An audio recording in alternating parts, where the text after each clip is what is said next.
मंदिर मस्जिद विवाद अयोध्या में दशकों से, लेकिन सवाल यही कि 9 कोशिशों के बाद जब एक बार फिर सुप्रीम कोर्ट ने यह सलाह दी है कि कोर्ट अंतिम फैसला दे, इससे अच्छा है कि आपसी सहमति से कोई हल निकले, क्योंकि ऐसे हल ही कारगर साबित होते हैं। ये कोशिश, क्योंकि दोनों ही पक्षकार आज तक फिर आमने सामने थे, उनकी राय सामने आई, 7 एकड़ जमीन पर मंदिर मस्जिद एक साथ बने, समझौता हो और जल्द से जल्द मामले का निपटारा हो, और यही लगभग पूरा देश चाहता है। सभी खास मेहमान संबित पात्रा, मुकेश नायक जी, हमारे साथ घनश्याम तिवारी जी समाजवादी पार्टी की तरफ से, विजय शंकर तिवारी जी जो कि प्रवक्ता हैं वीएचपी के, वो सभी हमारे साथ शामिल हैं। लेकिन उससे पहले मैं आपको सीधे लिए चलती हूं अपने सहयोगी निशांत चतुर्वेदी के पास, क्योंकि निशांत, आप ही ने वहां पर इस जो पूरी पहल थी, जो मध्यस्थता थी, एक तरह से आपस में बात कराई दोनों पक्षों की, बहुत महत्वपूर्ण बातें और रास्ता सामने बनता हुआ दिखाई दे रहा है। और भी कुछ लोग हैं आपके साथ निशांत जो चाहते हैं कि जल्द से जल्द मामले का निपटारा हो, रास्ता निकले? देखिए जी, ऐसे कई लोग हैं यहाँ पर, कई नाम ऐसे हैं जो चाहते हैं, किन्हीं वजहों से निशांत तक की आवाज में आ जाता है। लेकिन मैं आपको एक चीज बताना चाहूंगा, जिन जिन लोगों से जी मैं ये कह रहा था कि जिन जिन लोगों से हमारी बातचीत हुई, यहां पर एक गौर करने वाली बात यह है कि सभी लोग, अधिकतर सभी लोग चाहते हैं कि मंदिर और मस्जिद उसी प्रांगण में बने, अधिकतर।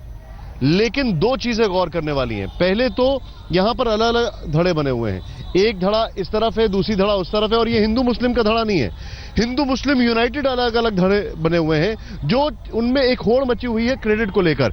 हमारे साथ इस वक्त बाबू खान साहब जुड़ने वाले, मेरे सामने वो बाइक से उतर रहे हैं, आप हमारे साथ बने रहें। बाबू खान साहब एक ऐसे इंसान हैं, मैं आपको इनके बारे में बता दूं, एक जस्टिस बासु की कमेटी बनी थी पिछले साल, और उसने करीब 10,000 लोगों के सिग्नेचर लिए थे, उसमें इनका एक बड़ा योग था, और सुप्रीम कोर्ट की इसी लाइन पर वो पहले ही काम हो चुका है। बाबू खान वो व्यक्ति हैं जिनके घर पे बकायदा ईद के दिन हनुमान चालीसा पढ़ी गई। ये वो व्यक्ति हैं जिन्होंने बकायदा खुद रोजा इफ्तारी में महंत ज्ञानदास के साथ है। बाबू खान जी, स्वागत है आपका। मैं आपसे जानना चाहूंगा, अभी हम लोग बात कर रहे हैं कि कितने लोग चाहते हैं मंदिर और मस्जिद दोनों साथ साथ बने।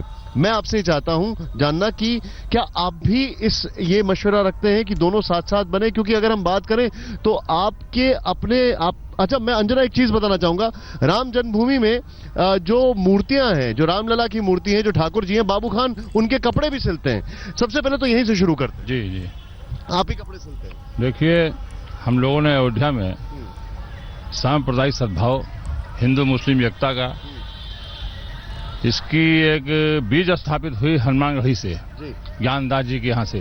जी। वहाँ रोजा इफ्तार की दावत दिया उन्होंने हम लोगों को। 1000 मुसलमान हम लोग वहाँ इकट्ठा हुए। ज्ञानदास जी के घर में, हनुमानगढ़ी के महंत के घर में रोजा इफ्तार की दावत हुई। जी, 1000 मुसलमान वहाँ इकट्ठा हुए, रोजा इफ्तार हुई, वहीं नमाज हुई, एक अच्छा सांप्रदायिक सद्भाव बनाया गया।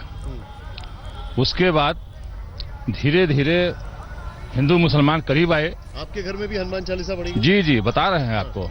उनके यहाँ जब हुआ तो लोगों ने कहा उनसे कि आपने मुसलमानों को हनुमानगढ़ी में नमाज पढ़ा के पवित्र कर दिया। तो महंत ज्ञानदास जी ने जवाब दिया कि नवाबों का दिया हुआ हनुमानगढ़ी है, सुजाउद्दौला के बेटे ने दिया था बनवा के, अगर हमने अपवित्र कर दिया है तो उनको वापस कर दो। फिर इस पे तमाम कट्टरपंथी हिंदुओं ने चैलेंज किया कि आप भी बाबू खां के यहाँ हनुमान चालीसा पढ़ के दिखाइए। जी हमसे कहे, अरे हमने कहा ये स्वागत है, इससे अच्छी क्या बात होगी। आपने नमाज पढ़ा दिया, अगर आपको हिंदू भाई चैलेंज कर रहे हैं तो आइए, स्वागत है। मुझे एक चीज बताइए, आप चाहते हैं कि मंदिर और मस्जिद एक ही प्रांगण में बने? जी जी, हमारा तो प्रस्ताव है, इसी पे हम लोगों ने काम किया, पहले से करते रहे काम हम लोग। फिर हाईकोर्ट का आदेश आ गया, एक तिनके का सहारा हमको मिल गया, हाईकोर्ट ने जो आदेश किया है उसी के तहत हम लोगों ने एक प्रस्ताव बनाया। जी निशान, जस्टिस पालू बसी, कितने लोगों ने हस्ताक्षर किया उसको? 10,502 लोगों ने दस्तखत किया।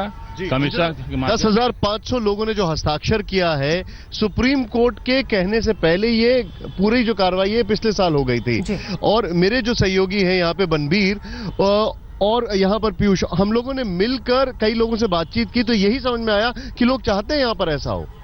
बिल्कुल संबित, दूर दिल्ली में ये संदेश पहुंच रहा है, वहां पर किस तरह से गंगा जमुनी तहजीब को जीते हैं लोग, उसमें रचते बसते हैं।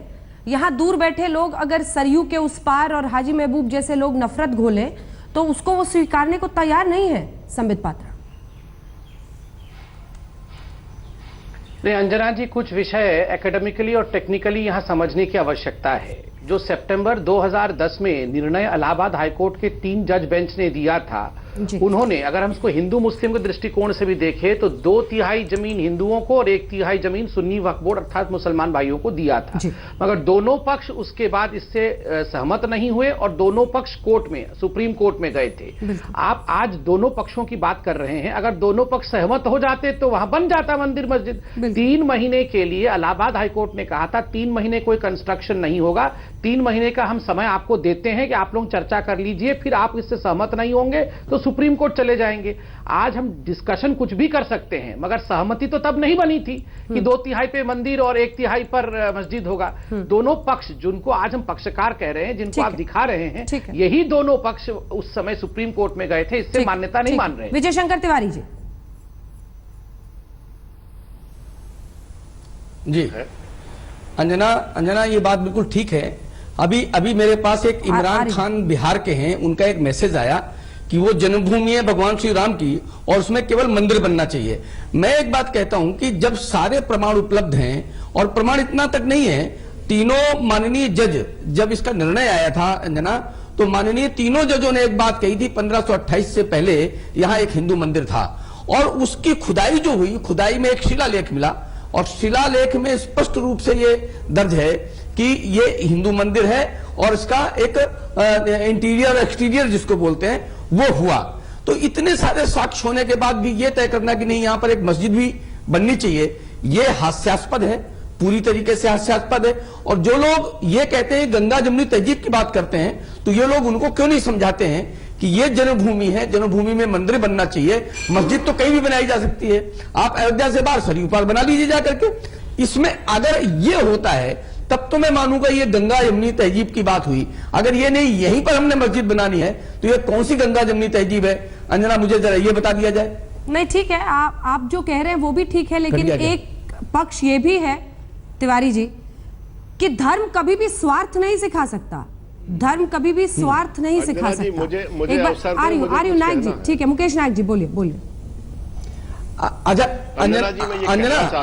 अंजना, ये हमारी आस्था का विषय है, लेकिन जिनकी आस्था का विषय नहीं है, एक मिनट बस एक मिनट, जिनकी आस्था का विषय नहीं है उनके लिए इतिहास का विषय तो हो सकता है।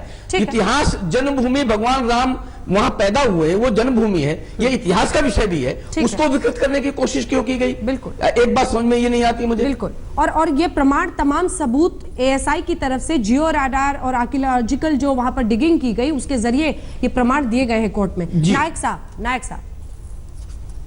अंजना जी, मैं ये कहना चाहता हूं, एक कहावत है कि प्रेम और घृणा छुपाए नहीं छुपते हैं, व्यक्ति के व्यवहार और आचरण में प्रकट हो जाते हैं। हम समस्या के निराकरण के बहुत करीब हैं और आज तक ने इसकी पहल की है। आप देखिए सभी पक्षों से जो बात उभर कर आ रही है, ये कौन कह रहा है कि जहां राम भगवान का जन्म हुआ वहां मंदिर नहीं बनना चाहिए? ये तो मुस्लिम समुदाय के लोग कह रहे हैं, पक्षकार लोग कह रहे हैं। दोनों पक्ष इस बात पर सहमत है कि वहां मंदिर का निर्माण होना चाहिए। इसको लेकर तो कोई दो मत नहीं है। मैं पहली बार ऐसा देख रहा हूं और सुन रहा हूं कि पक्षकार तो कह रहे हैं हम सामंजस्य के लिए तैयार हैं, हम सद्भाव के लिए तैयार हैं, हम किसी बिंदु पर एक राय दे रहे हैं, लेकिन वकील कह रहा है कि हम तैयार नहीं है। ये पहली बार हो रहा है ऐसा। सुप्रीम कोर्ट ने जो कहा है वो कहा है कि पक्षकार आपस में तय कर ले। जब पक्षकार आपस में तय कर रहे हैं तो राजनीतिक व्यक्ति, दूसरे लोग, ठीक है, वैलिड पॉइंट। संबित जी, आपको थोड़ा सा इंतजार करना होगा, नहीं रखते, ठीक है, आपने बहुत महत्वपूर्ण पॉइंट बनाया। एक सेकंड सर, ठीक है, संबित जी आपको थोड़ा इंतजार करना होगा। घनश्याम तिवारी जी से मुझे एक रिएक्शन लेना ही है। घनश्याम तिवारी जी। देखिए बात बिल्कुल स्पष्ट है। आपकी बात मैं नहीं सुन पा रहा हूं, बोलिए। हाँ, देखिए बात बिल्कुल स्पष्ट है। मैं अपनी व्यक्तिगत बात कहूंगा, मेरी माताजी नितांत धार्मिक हैं। देश में जब मंदिर बनता है मुझे आंतरिक खुशी होगी, हम सब स्वागत करेंगे, लेकिन उस आस्था के विषय में राजनीति और पाखंड नहीं होना चाहिए। आपने जो कार्यक्रम दिखाया है ये दूध का दूध पानी का पानी कर दे रहा है कि कहाँ कौन आस्था के रूप में इसको देख रहा है, कौन न्याय के रूप में देख रहा है और कौन पाखंड और राजनीति कर रहा है। तो मैं आस्था और न्याय का स्वागत करूंगा, पाखंड और राजनीति का विरोध करूंगा। संबित जी जवाब दीजिए। है इसका जवाब दोनों की बातों का। देखिए, जिसको ये राजनीति और पाखंड कह रहे हैं, मैं आपको बता दूं, आज रामलला के विषय में हम चर्चा भी कर रहे हैं तो इसलिए कर रहे हैं कि भारतीय जनता पार्टी एक पार्टी के नाते, राजनीतिक पार्टी के नाते इस पर इंटरेस्ट ली है। आपको याद भी दिलाऊं कि रामलला के वकील खुद हमारे नेता रविशंकर प्रसाद थे। इन्फेंट राम जिसको कहा गया, वो केस लड़ रहे थे, उनके वकील भारतीय जनता पार्टी के नेता थे। समाजवादी पार्टी के नेता, जिनको नेताजी कहते हैं, मुलायम सिंह यादव, अभी चंद दिनों पहले वोट मांगते हुए गुहार कर रहे थे कि देखो, मस्जिद को बचाने के लिए मैंने 16 लोगों को मारा, जरूरत पड़ती तो और भी कई लोगों को मार देता। ये फर्क है। आस्था के लिए लड़ने वालों में से हम एक है। हम पाखंड के लिए नहीं लड़ते हैं, हम राजनीतिक वोट के लिए नहीं लड़ते हैं। कोई तो राम का पक्ष भी लेगा। इन्हीं राजनीतिक सच्चाइयों के बीच उन्होंने कहा हम, ठीक है संबित जी, आपने सबका पक्ष रखा। इन्हीं जो राजनीतिक सच्चाइयां हैं उनके बीच समझौते का एक रास्ता निकालने की एक बहुत बड़ी चुनौती है, और उस चुनौती में कम से कम घृणा नफरत के लिए नहीं बल्कि एक अच्छे आधार के साथ आगे बढ़ने की जरूरत है।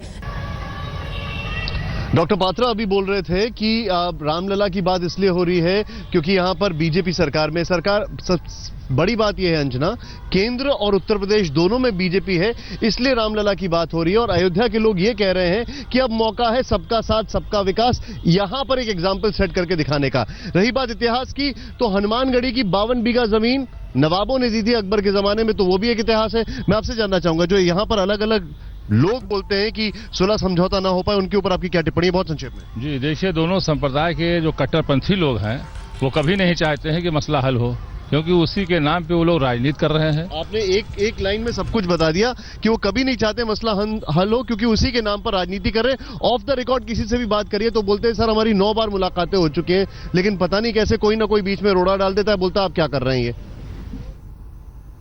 फिलहाल हमें वक्त इतने की इजाजत देता है। निशांत, शुक्रिया आपका इस तमाम जानकारी के लिए। दरअसल सवाल यही है कि इस मुद्दे का अंत जब जहां जाएगा तो रास्ता निकलेगा, और जब ये सोचा जाएगा कि स्वार्थ मैं बीच में आएगा तब परेशानी बढ़ती है, और दशकों से ये मामला खींचा चला आ रहा है। आप देखते रहिए आज तक।